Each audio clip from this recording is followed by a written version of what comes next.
राजधानी पूजा बजार एपटे आलोक उत्सव और संगीतर शब्द अन्यपटे आहुरी अलगा चित्र। आजिर एई भिडियो रे आमे देखाइबु किछि दृश्य जेउठी दुईटी पिलांगर दुख कहानी।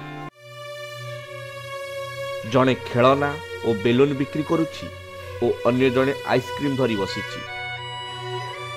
रोड कड़े बसिथिबा एई पिला माने बयस रे 8 रु 10 वर्ष रु अधिक नुहे। एही समय एमाने हाथ रे स्कूल बैग बही और खेलना रहिबा दरकार, किंतु सेमानक हाथ रहिछि किछि बेलून, एलईडी लाइट और सस्ता खेलना।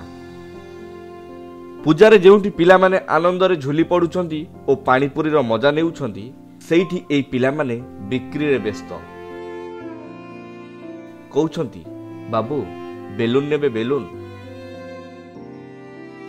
जेपरि एमानक आखिरे आखिए लुह आउ हाथ रे खेलना, मुहरे दुख, से पिला मानकु देखि आमे किछि समय अटकी गलु। परिवार रो दुख बुझिबाकू एई पिला माने बाध्य होइछंती पाठ छाड़ी बेलून बिक्री करिया पाई। एमानक पाई स्कूल जिबा स्वप्न, पूजारे बुलिबा इच्छा सब किछि पछरे छाड़ी परिवार रो कष्ट निज कांधरे बोहिबाकू पड़ुछि। आजिर समाज को प्रश्न करुछि एही चित्र। किपरि शैशव बिक्री हेउछि, काहेकि पूजार आलोक सेमानक पाई अंधकार, काहेकि एमाने आजि पेंडाल रे पूजा देखुनांती, व्यवसाय करुछंती। केवल एही दुईटी पिला नुहे, हजार हजार पिला सेमानक पढ़िबाकू इच्छा करंती, खेलिबाकू स्वप्न देखंती, किंतु बाध्य होइछंती जीवन कष्ट को बोहिबाकू। एठी प्रश्न सरकार को,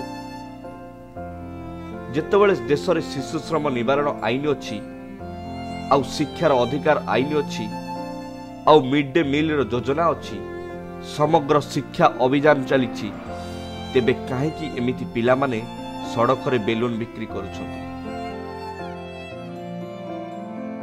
भसाणी भिड़े लुचिथिबा एई निर्दोष मुह गुड़िक नीरव कंठरे प्रश्न करुछि, आम पाई एई योजना गुड़िक केबे पहुंचीबो।